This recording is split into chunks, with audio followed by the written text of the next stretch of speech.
Hello everyone, आप सभी का बहुत बहुत स्वागत है। आज हम लोग देखेंगे यूजीसी नेट पेपर 1 का टीचिंग एप्टीट्यूड है ना, जो कि फर्स्ट यूनिट है ना। ये बहुत ही इंपॉर्टेंट है क्योंकि इससे लगभग 4 से 5 क्वेश्चन आते हैं ना। आज देखेंगे हम लोग बेसिक।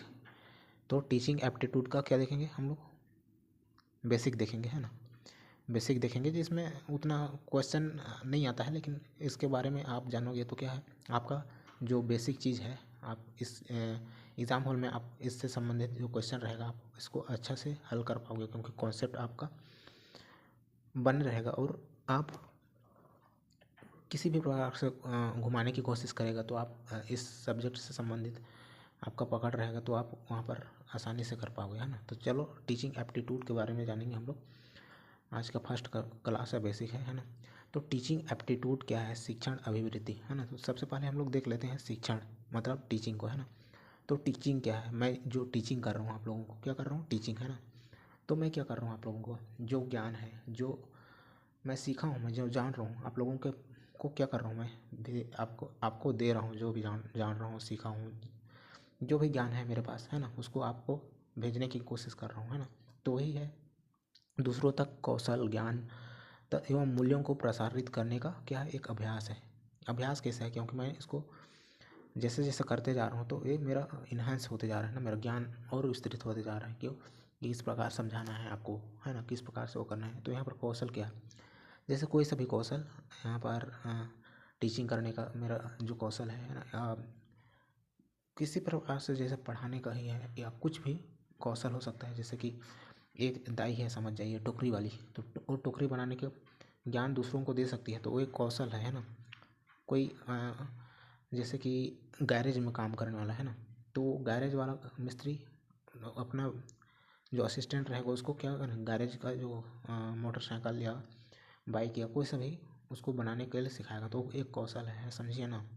तो ज्ञान यहाँ पर मैं जो भी अपना अनुभव है, मैं जो सीखा हूँ, जो ज्ञान है वो दूसरों तक मैं भेजूँगा, है ना। तो वो लोग क्या है, एक ज्ञान का प्रसार हो। मूल्य मतलब जो मेरे माता पिता, गुरु या बड़ों से मैं जो सीखा हूँ या जो विरासत में मिला है, मतलब जो पहले से चले आ रहा है, उस चीज़ को एक पीढ़ी से दूसरे पीढ़ी में भेजना। एक पीढ़ी से क्या हुआ, दूसरी पीढ़ी में भेजना ही क्या है? मूल्यों का प्रसारित करना है ना। एक पीढ़ी से दूसरे पीढ़ी में भेजना ही क्या है? एक पीढ़ी से दूसरी पीढ़ी में भेजना क्या है? आपका मूल्यों का प्रसार है। यही है आपका टीचिंग, है ना। टीचिंग मतलब दूसरों को कुछ ना कुछ सिखाने का एक माध्यम है, समझिए, है ना। तो टीचिंग एप्टीट्यूड क्या है? टीचिंग तो हम लोग देख लिए, जैसे कि कोई बच्चा को समझा रहे हो या छोटे से भी आप सीख रहे हो यार, वो भी समझा सकता है, क्योंकि वो कुछ अच्छा फील्ड में जान रहा होगा, जो जिस फील्ड को आप अच्छे से नहीं जान पा रहे हो, तो आप छोटे छोटे लोग से भी सीखते हो ना। तो टीचिंग छोटे लोग से भी हो सकता है, बड़े लोग से भी होता है, अपने आसपास के माहौल से भी होता है। लेकिन और टीचिंग एप्टीट्यूड क्या है? तो टीचिंग एप्टीट्यूड मतलब शिक्षण की अभिवृत्ति। इसको क्या भी बोलते हैं? इसको शिक्षण की योग्यता, योग्यता बोलते हैं ना, योग्यता बोलते हैं इसको। तो ये योग्यता क्या है? जो मैं आपको यहाँ पर जो टॉपिक है, यहाँ पर टीचिंग एप्टीट्यूड का अभी बेसिक वाला चल रहा है, तो इसको मैं किस प्रकार से आपके पास भेजूँ, किस प्रकार से आपको के पास दूँ कि प्रभावी रूप से, मतलब इस टॉपिक को आप अच्छे से समझें, एकदम प्रभावी रूप से। जो मैं समझाना चाह रहा हूँ उसको एकदम अच्छी तरीके से आप समझ पाएँ। यही होगा आपका क्या होगा? प्रभावी, है ना। प्रभावी ढंग से सीखने की सुविधा प्रदान करना। और इसको मैं किस प्रकार से भेजने की प्रयास कर रहा हूँ आपके पास? इसको मैं आपके पास भेजने का प्रयास कर रहा हूँ यूट्यूब के माध्यम से। छोटो एक डिजिटल प्लेटफॉर्म है ना, कि आप मेरे को नहीं जानते हो अच्छे से और मैं भी आपको नहीं जान सकता हूँ, लेकिन मैं क्या कर रहा हूँ, टेक्नोलॉजी का यूज़ करके आपके पास जो यूजीसी नेट पेपर 1 का है या सीजी सेट का है, तो इसको पेपर 1 का आसानी से आप हल कर पाओ, इसलिए मैं इसको प्रभावी ढंग से अच्छा से एक्सप्लेन करने की कोशिश कर रहा हूँ और सुविधा प्रदान कर रहा हूँ यूट्यूब के माध्यम से, है ना। तो यही है आपको शिक्षण का योग्यता, समझिए। मैं टेक्नोलॉजी का यूज़ करके आपको पास भेजने की प्रयास कर रहा हूँ, है ना। तो नेक्स्ट चलते हैं टीएल मॉडल ऑफ टीचिंग, है ना। TL model of teaching. तो टीएल का मतलब पहले जान लेते हैं। टीएल का फुल फॉर्म है टीचिंग लर्निंग, है ना, टीचिंग लर्निंग मॉडल, है ना। तो टीएल मॉडल ऑफ टीचिंग क्या है?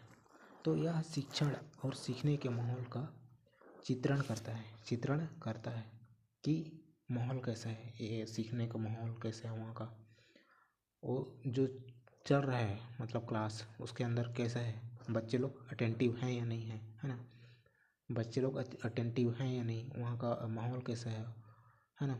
तो इस प्रकार से पाठ प्रस्तुत करते समय शिक्षकों एवं व्यवहार भी शामिल होता है ना। इसमें मेरा व्यवहार भी शामिल होगा कि बच्चे लोग को मैं अच्छा से समझा पा रहा हूँ या नहीं, जो मेरा प्रेजेंटेशन है ना, वो बहुत अच्छा है या कैसे है, इस प्रकार से सब कुछ मैटर करता है ना।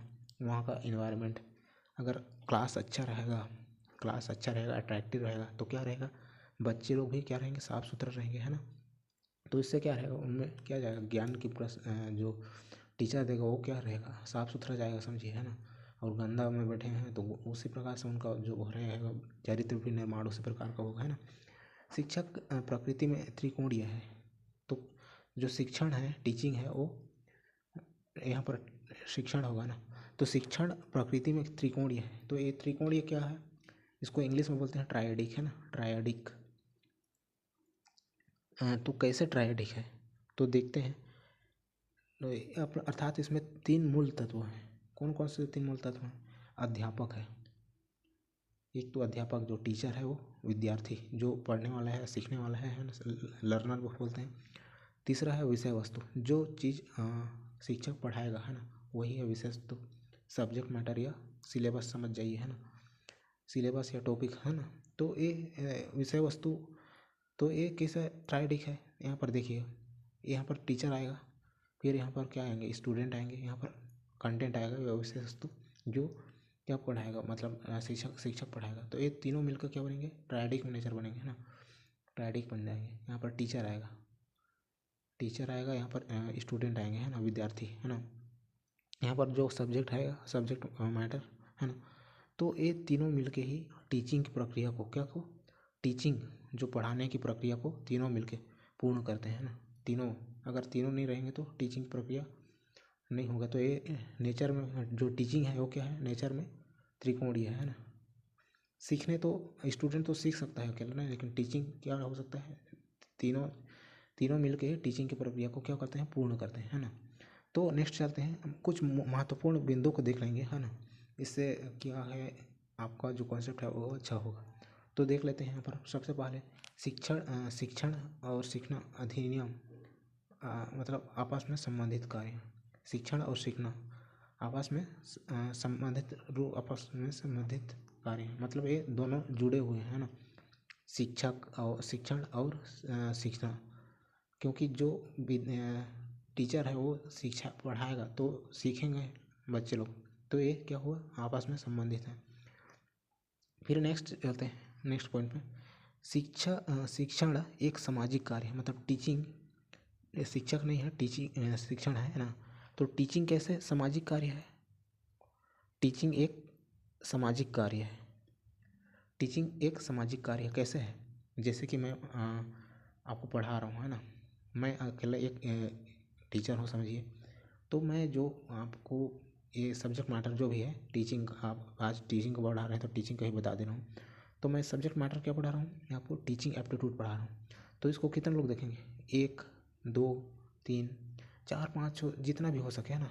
इसको मैं क्यों यूट्यूब में अपलोड करूँगा, तो 1 से अधिक जितने भी व्यक्ति भी देखेंगे तो यही तो समाज कहलाता है यार।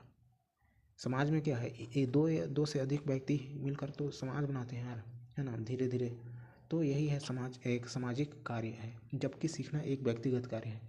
तो सीखना कैसे व्यक्तिगत कार्य होगा, जैसे कि आप क्लास में बैठे हो, बहुत सारे लोग बैठे हो, है ना, ये है क्लास आपका, ये है आपका क्लास, है ना। यहाँ पर आप क्या है, बहुत सारे स्टूडेंट बैठे हो, तो कैसे व्यक्तिगत कार्य होगा, क्योंकि आप यहाँ पर टीचर है, समझिए, कोई टॉपिक समझा रहा है ना, तो सभी ये टीचर है, ये कोई टॉपिक समझा रहे हैं, तो प्रत्येक व्यक्ति उस टॉपिक को एक ही लेवल का नहीं समझ पा रहे हैं यार। कोई ज़्यादा समझ पा रहा है, तो कोई जैसे कि कोई मेधावी छात्र है या टॉपर छात्र है ना, तो वो क्या है, ज़्यादा समझ लेता है ना। कोई गधा स्टूडेंट है, वो थोड़ा सा समझने में कम समझ पाता है उसी टॉपिक को, जबकि टीचर क्या है उसी को अच्छा से सभी को समान रूप से समझा रहा है, ना कि टॉपरेज को अच्छा से समझा रहा है। क्योंकि टॉपर का जो समझने की क्षमता है वो क्या है, ज़्यादा है ना, अच्छा है, तो वो ज़्यादा समझ रहा है क्योंकि ये व्यक्तिगत रूप से अच्छा है ना, पढ़ने में होशियार है ना, अदर एक्टिविटी में भी होशियार है। जबकि ये गधा व्यक्ति है ना, गधा स्टूडेंट बोल सकते हैं, क्योंकि नहीं गधा बोले तो समझ नहीं पाता है ना, तो ये समझने का इसका स्तर थोड़ा सा कम है। इसलिए जो टीचर समान रूप से पढ़ाने से भी, लेकिन इसमें समझने की जो क्षमता है वो कम है। अतः जो सीखना है वो क्या है, व्यक्तिगत रूप से व्यक्तिगत कार्य है ना, क्योंकि प्रत्येक व्यक्ति अलग अलग स्तर पर सीख रहा है ना। फिर विद्यार्थियों के बिना शिक्षक नहीं हो सकता। कैसा नहीं हो सकता, तो देखते हैं। जैसे कि मैं आपको यहाँ पर पढ़ा रहा हूँ है ना, मैं पढ़ा रहा हूँ, माना कि मैं यहाँ पर हूँ टीचर और यहाँ पर स्टूडेंट लोग बहुत सारे हैं है ना। तो जैसे कि मैं पढ़ा रहा हूँ और आप हो, कोई सा विषय विषय को समझाऊंगा तब तो टीचर होगा ना, कि कोई सीखेगा मैं जो समझाऊंगा। जब तक आप नहीं होगे, जब तक आप नहीं रहोगे तो मैं किसको सिखाऊंगा, हवा को तो नहीं बोलूँगा ना यार। जब तक कोई नहीं सीखेगा मेरा जो टॉपिक है, जो विषय है जिसको मैं सिखाना चाहता हूँ, जब तक कोई नहीं सीखेगा वो शिक्षण करी प्रक्रिया ही नहीं होगा है ना। जबकि एक शिक्षार्थी शिक्षक के बिना भी सीख सकते हैं है ना। तो जैसे कि जो टीचर है वो स्टूडेंट के बिना क्या है, उसका शिक्षण कार्य, उसका टीचिंग कार्य अपूर्ण है ना, अपूर्ण है। जब तक विद्यार्थी नहीं रहेंगे तब तक इसका शिक्षण या पढ़ाने का जो क्रिया है वो अपूर्ण है, अधूरा है ना। वहीं जबकि एक शिक्षार्थी, एक विद्यार्थी है ना, शिक्षार्थी विद्यार्थी लर्नर है ना, स्टूडेंट, वो खुद के स्तर पर भी सीख सकता है। जैसे कि मैं बता रहा हूँ, आप बुक खरीद लो है ना, कोई से बुक खरीद लो, उसको खुद के स्तर पर पढ़ो बिना टीचर के सहायता से। धीरे धीरे आप पढ़ते पढ़ते उसको टॉपिक के बारे में समझते समझते टॉपिक के बारे में क्या जानते, अवेयर होते रहोगे है ना, तो आप खुद के स्तर पर सीख सकते हो है ना। जैसे कि द्रोणाचार्य वाला एकलव्य का है ना, एकलव्य का उदाहरण देख लेते हैं। वहाँ पर उन्होंने गुरु तो मान लिया, लेकिन गुरु ने कुछ शिक्षा नहीं दी है ना, वहाँ पर सिखाया नहीं। लेकिन एकलव्य है जो खुद से सीखा है ना, खुद से सीखा है ना। वो विद्यार्थी का मतलब गुरु का बस मूर्ति बनाया था, लेकिन गुरु ने तो कुछ नहीं सिखाया, क्योंकि उसको तो स्टूडेंट अपना स्टूडेंट मानता ही नहीं था। तो शिक्षार्थी क्या है, जो अर्जुन एकलव्य है वो खुद ही सीखा है। तो इस प्रकार से होता है यार है ना, कोई वो नहीं है ना। तो टीचिंग है वो ट्रायडिक नेचर है ना। शिक्षण एक सामाजिक कार्य है और सीखना एक व्यक्तिगत कार्य है। प्रत्येक व्यक्ति अलग अलग सीख सकता है ना। तो यही हुआ आपका टीचिंग एप्टीट्यूड का बेसिक देखें हम लोग। आगे हम लोग इसी प्रकार देखते रहेंगे। तो चैनल को लाइक सब्सक्राइब एवं बेल आइकन को प्रेस करना ना भूलें है ना। Thank you.